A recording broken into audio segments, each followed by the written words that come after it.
Renforcement des capacités opérationnelles des organisations de la société civile ivoirienne pour le suivi citoyen de l'accord de partenariat économique intérimaire. Objectif, garantir un processus d'élaboration des politiques et de la législation de l'Union européenne qui reflète réellement les besoins des citoyens. Énergie renouvelable. Les membres du conseil d'administration de la Fédération ivoirienne des associations en efficacité énergétique, énergie renouvelable et climat a clôturé son séminaire de 3 jours à Grand Bassam. Et puis les normes du travail au centre de l'atelier initié par le Bureau international du travail en abrégé BIT. Madame, Monsieur, bienvenue. Vous suivez le journal sur Business 24 Africa. Dans le cadre de l'appui au renforcement des capacités opérationnelles des organisations de la société civile pour le suivi citoyen de l'accord de partenariat économique intérimaire, une rencontre s'est tenue entre les organisations. Objectif, garantir un processus d'élaboration des politiques et de la législation de l'Union européenne plus démocratique et plus efficace qui reflète réellement les besoins des citoyens. Amidia Rassouba et Ezekiel Siri. En visite d'exploration en Côte d'Ivoire, les membres du Comité économique et social européen, CESE, ont échangé avec les acteurs de la société civile ivoirienne dans le cadre du projet d'appui au renforcement des capacités opérationnelles des organisations de la société civile ivoirienne pour le suivi citoyen de l'accord de partenariat économique intérimaire. Ces échanges au cours de cette rencontre ont porté sur le suivi du citoyen de l'accord de partenariat économique intérimaire signé entre la Côte d'Ivoire et l'Union européenne. Forum de consultation, de dialogue et de consensus unique en son genre, le Comité économique et social européen CESE réunit les représentants des différents secteurs de la société civile organisée. Une rencontre qui intervient après 2 années de travail sur le projet qui prendra forme en 2024. Cette rencontre, c'est le Conseil économique social CESE de l'Union européenne qui est venu de Bruxelles pour rencontrer les organisations de la société civile ivoirienne. Et donc, ils sont venus nous rencontrer dans le cadre de la mise en œuvre de cet accord. Parce que nous avons eu à suivre cet accord depuis 2 ans et nous avons aussi fait une étude sur la mise en œuvre de l'accord. Et donc, ils sont venus pour une concertation, comme ils l'ont dit. Et donc, nous avons partagé avec eux tout ce que nous avons pu avoir comme résultat au niveau de la mise en œuvre de l'accord de partenariat économique intérimaire. Le Comité économique et social européen CESE revient sur sa visite en terre ivoirienne. Mais je crois pour le Comité économique et social européen, l'intégration, l'implication de la société civile dans les APE est très très important. Donc, nous voulons vraiment travailler à la promotion de la société civile, que ce soit en Europe, mais aussi surtout dans le cadre des APE en Afrique. Et justement, on a pu constater ici en Ivoire qu'on a une société civile très active, très vivace, qui vraiment est présent, qui s'occupe des thèmes et il faut vraiment essayer de l'intégrer. Faisant partie intégrante de l'UE, le Comité économique et social européen a vu le jour en 1957 par un traité de Rome afin de conseiller les décideurs européens. L'ONG Kavoekiva, qui milite pour la défense des droits de l'homme, principalement des droits de la femme et de la petite enfance, a reçu la visite d'une délégation du service risque et recouvrement de la Société Générale. Le but de cette visite, faire des dons à l'ONG, visiter et comprendre le mode de fonctionnement de son centre de transit communautaire. Philippe Zabo et Ismaël Doza. Approcher pour comprendre. Comprendre pour mieux aider. Telle est la démarche du département risque et recouvrement de la Société Générale en faveur de l'ONG Kavoekiva. Ils ont profité de leur visite au centre de transit communautaire pour s'enquérir de son mode de fonctionnement, de ses besoins et de ses attentes. Après l'exposé présentant l'ONG, ils ont trouvé réponse à leurs questions et sont satisfaits. Nous sommes venus aujourd'hui équiper cette association de matériel scolaire, matériel éducatif, de tables, de chaises, de tableaux, de bancs et aussi d'une bibliothèque à laquelle chaque collaborateurs de la direction a pu apporter des livres pour ameubler la bibliothèque. Donc c'est une espèce de solidarité qui s'est installée au sein de la direction pour venir en aide à cette association qui fait un travail formidable pour la protection de l'enfance et des femmes. Quant aux dirigeants de Kavoé Kiva, pour qui les besoins sont énormes, ils en appellent à la responsabilité sociétale des entreprises. Ils demandent que ce genre d'initiative se répète. Mais plus encore, que chacun œuvre à son niveau pour qu'aucune fille ne se retrouve à la rue. Les financements sont parfois difficiles à trouver et aujourd'hui la Société Générale est venue mettre une pierre à cet édifice, à apporter une aide. C'est un énorme plaisir pour nous de recevoir des dons et de savoir que des personnes ou bien des structures nous accompagnent dans le cadre de la prise en charge des enfants et jeunes filles victimes de tous les abus. Et nous invitons également d'autres structures à emboîter le pas à la Société Générale pour que nous puissions continuer à prendre en charge toutes ces filles qui sont dans des situations de détresse. Bon, nos projets sont multiples. Nous avons notamment le centre de transit communautaire qui est quand même qui occupe beaucoup de notre temps, où nous recueillons les jeunes filles qui sont victimes de violences basées sur le genre. Nous avons également d'autres projets annexes, notamment avec Expertise France, l'Union européenne, l'OIM, l'Organisation internationale de la migration, puisque nous avons des jeunes filles qui viennent de toute la sous-région, que ce soit le Nigeria, le Mali, le Ghana, le Bénin. L'ONG Kavoé Kiva est née en mars 2003. Mais c'est en 2011 que le centre de transit communautaire a été créé. On l'annonçait en titre, les membres du conseil d'administration de la Fédération ivoirienne des associations en efficacité énergétique, énergie renouvelable et climat étaient en séminaire du 3 au 6 mai dernier à Grand-Bassam. Il s'agissait pour eux d'élaborer le plan stratégique triennal 2022-2025 de la Fédération en vue de contribuer à la transition énergétique et à la lutte contre le réchauffement climatique. Konena Nourgo et Tima Traoré. Contribuer à l'accélération de la transition énergétique au regard des enjeux du changement climatique. C'est tout l'intérêt de ce séminaire organisé du 3 au 6 mai à Grand-Bassam par la FIACER, Fédération ivoirienne des associations en efficacité énergétique, énergie renouvelable et climat. Au cours de ce séminaire, le président du conseil d'administration de la fédération et ses collaborateurs ont élaboré le plan d'action stratégique 2022-2025. Une feuille de route qui devrait permettre de cibler les domaines prioritaires comme la lutte contre le changement climatique. C'est un très bon plan qui est élaboré, une très belle feuille de route pour améliorer les conditions d'accès à l'énergie, faciliter la transition énergétique, faire en sorte que l'énergie soit abondante en Côte d'Ivoire, l'accès à l'énergie soit disponible. Nous sommes prêts en tant que fédération des entreprises et des associations qui opèrent dans le domaine des énergies renouvelables, de l'efficacité énergétique et le climat, à contribuer de façon significative à l'atteinte des objectifs du plan national de développement en matière d'énergie.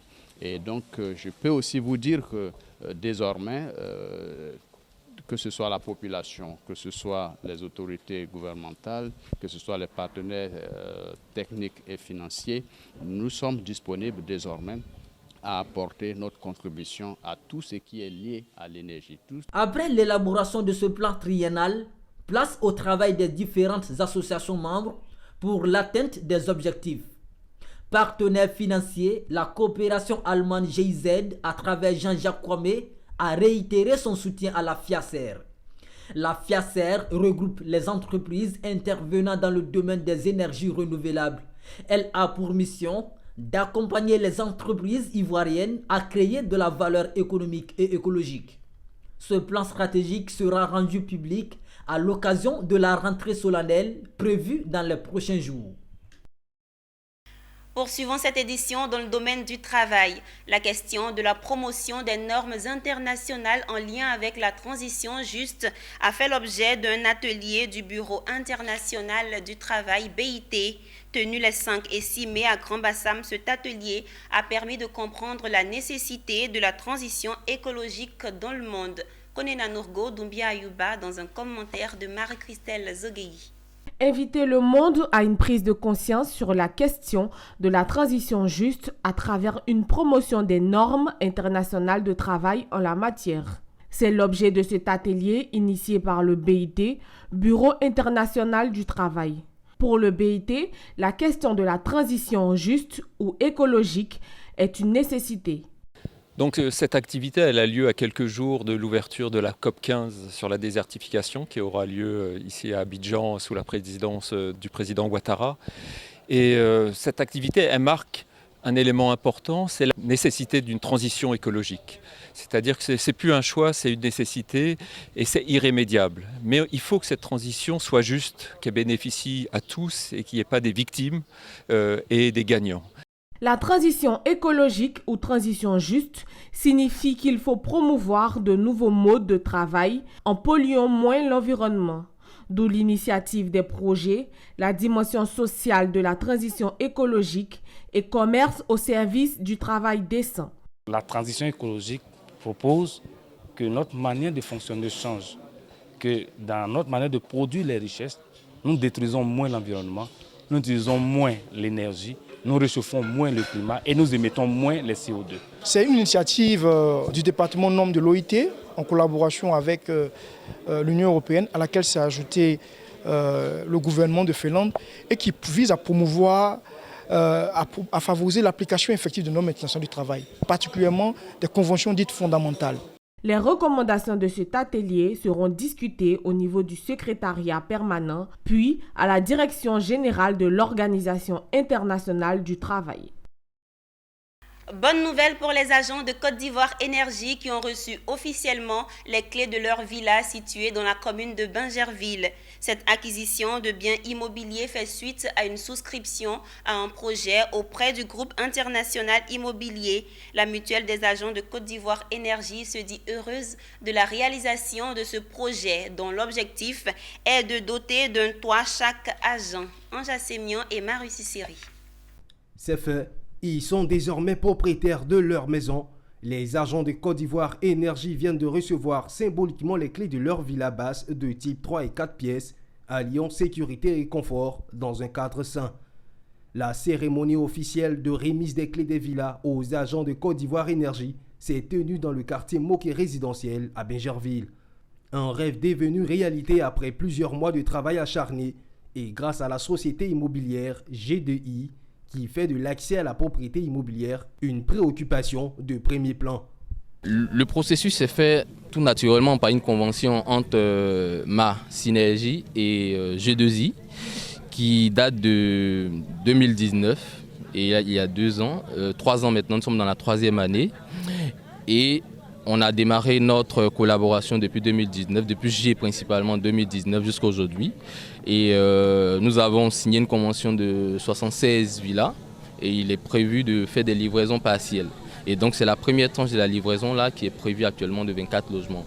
Et après nous avons la suite des logements qui doivent être livrés dans les jours ou mois à venir. En collaboration avec la mutuelle des agents Côte d'Ivoire Énergie mise sur pied depuis août 2015, le groupe immobilier international a permis aujourd'hui à 24 employés d'obtenir 24 villas sur 76 construites. Une grande satisfaction pour les récipiendaires qui affronteront avec sérénité l'avenir. Avoir un toit n'est pas aisé à ce jour. On a cru au projet de notre direction générale à travers notre mutuelle et aujourd'hui c'est une réalité. Et donc c'est vraiment un sentiment de joie qui m'anime. Nos projets futurs, c'est d'y aménager très rapidement. Faire rajouter ce qu'on a envie d'ajouter et parfaire notre maison. Mais c'est vraiment de rentrer très rapidement et d'y habiter. Et l'objectif principal, c'est de faire des projets immobiliers pour les agents. C'est-à-dire qu'il y a d'autres projets que la mutuelle fait, mais vraiment tout est notre objectif sur lequel nous sommes focus, c'est les projets immobiliers. Un agent, un toit, comme vous le voyez ici. Donc aujourd'hui, nous exprimons notre gratitude à notre directeur général qui s'est déplacé pour venir à cette cérémonie. Les autorités administratives et coutumières présentes à cette cérémonie ont pu faire la visite des lieux guidés par le directeur technique de la société immobilière. Cette remise officielle des clés du groupe immobilier international est la deuxième du genre après celle de 2019 à Abata, et s'inscrit dans un projet de doter chaque membre de Côte d'Ivoire Énergie d'un patrimoine immobilier. Parlons santé. Suite à l'épidémie de la dengue survenue récemment en Côte d'Ivoire, le ministère en charge de la santé et de l'hygiène publique a fait le point lors d'une conférence de presse tenue à l'Institut national de l'hygiène publique de Treichville. L'objectif était de porter à la connaissance des populations les mesures préventives nécessaires pour éviter la propagation de la maladie. Et c'était en présence de Walter Kofi et Doumbia Ayuba. 11 cas confirmés et un décès. C'est le bilan provisoire enregistré face à une épidémie de dengue que connaît la Côte d'Ivoire depuis le début de l'année. Mais la situation est sous contrôle, a rassuré le professeur Béné-Bivro Joseph, directeur de l'Institut national de l'hygiène publique, au cours d'une conférence de presse qu'il a animée dans les locaux de l'institution à Treichville. Les zones touchées restent les mêmes que celles des vagues épidémiologiques de dengue précédentes. Il a précisé que comme toute épidémie, elle est susceptible d'évoluer, un risque que le ministère de la Santé et de l'Hygiène publique souhaite anticiper par la mise en place de mesures d'urgence. À la date du 5 mai 2022, la situation épidémiologique se présente comme suit. District sanitaire de Cocody-Bingerville, 8 cas, dont un décès. District sanitaire de Treichville-Marcory, 2 cas, 0 décès. District sanitaire d'Adiaké, 1 cas, 0 décès. Pour éviter la propagation de la maladie, le ministère de la Santé, de l'Hygiène publique et de la couverture maladie universelle a pris les mesures d'urgence ci-après. Activation du centre des opérations d'urgence de santé publique. Sensibilisation des populations sur les mesures de prévention. Enquête épidémiologique et entomologique. Démoustication des zones à risque. Distribution de moustiquaires imprégnés d'insecticides dans les familles. L'un des principaux objectifs de ce point de presse a été le message de sensibilisation à l'endroit des populations. Pour les professionnels de la santé publique, l'éradication de l'épidémie de la dengue est l'affaire de tous. Dans un plan de riposte multisectoriel, les autorités ont mis un point d'honneur sur l'implication des populations au respect des mesures préventives. Donc le message à la population, c'est surtout de dire à la population de pouvoir observer les mesures qui permettent de lutter efficacement contre le moustique, notamment les mesures individuelles. C'est-à-dire, si vous êtes chez vous, regardez dans votre environnement, regardez dans votre maison, s'il y a des récipients qui contiennent de l'eau et qui ne sont pas nécessaires. Ces récipients-là qui ne sont pas nécessaires, notamment les jouets des enfants, les pneus, les canaries qui contiennent de l'eau, il faut les renverser. Il faut les vider de cette eau, parce que c'est cette eau-là qui permet aux moustiques de pondre les œufs. Si vous avez des signes qui sont évocateurs de la dengue, c'est-à-dire des signes qui font penser au paludisme, il faut vous rendre à l'hôpital. Notons que la dengue est une maladie virale transmise à l'homme par la piqûre de moustiques femelles infectées appelées communément moustiques tigres. En Côte d'Ivoire, où la précédente épidémie de dengue a été enregistrée en 2019, la maladie avait provoqué 2 décès et 130 contaminés. Terminons cette édition en nous rendant à Yamoussoukro, capitale politique de la Côte d'Ivoire. Le dimanche 24 avril 2022, un incendie a déclenché au marché de la ville. Le ministre du Commerce, de l'Industrie et des PME, représentant le Premier ministre Patrick Kachi, est allé constater les cendres des magasins partis en fumée. Il a profité de l'occasion pour exprimer la solidarité du gouvernement en remettant la somme de 20 millions de francs CFA aux commerçants sinistrés. Charles Kouakou dans un commentaire de Anja Sémian. Après l'incendie du 29 janvier 2022 au Grand Marché de Yamoussoukro, un autre s'est déclenché le 24 avril 2022 aux environs de 4 heures du matin au secteur de la boucherie du marché avant de se propager dans plusieurs magasins de vente de vêtements, de pagnes, de produits cosmétiques, des ateliers de couture et des étals du vivrier, ravageant ainsi plus d'une cinquantaine de magasins. Fort heureusement, aucune perte en vie humaine n'a été signalée. Informé de la situation, le Premier ministre chef du gouvernement, Patrick Achi, a dépêché le ministre du Commerce, de l'Industrie et des PME à se rendre sur les lieux pour exprimer la solidarité du gouvernement aux sinistrés. Après la visite des lieux, le ministre s'est rendu à la préfecture où il a remis la somme de 20 millions au nom du Premier ministre Patrick Achi et il a échangé avec les victimes et l'ensemble des commerçants. La représentante des femmes des sinistrés a profité de l'occasion pour faire quelques doléances. Nous voudrons vous faire part de nos préoccupations. Nous voulons un nouveau marché plus grand, plus moderne et plus joli qui répond aux normes de sécurité. 2. Appui pour la reconstruction de nos magasins, box et étal, avec des normes de sécurité par rapport au branchement électrique et un accès facile aux différents magasins. 3. Nous aider à organiser davantage la mise en place des cellules d'alerte en cas d'incendie. 4. Faciliter nos accès au financement. FAFSI, banque, appui aux services publics. Le ministre a saisi l'occasion pour présenter les mesures prises par le gouvernement afin d'éviter ce genre d'incendie, mais aussi la construction de nouveaux marchés modernes sur l'ensemble du pays. Également, c'était une occasion pour moi de dire tout ce que le gouvernement est en train de faire pour les acteurs du commerce, notamment par rapport au programme de réhabilitation et de construction des marchés dans toutes les régions de Côte d'Ivoire, aussi bien des marchés de détail, des marchés de gros et des centres de groupage.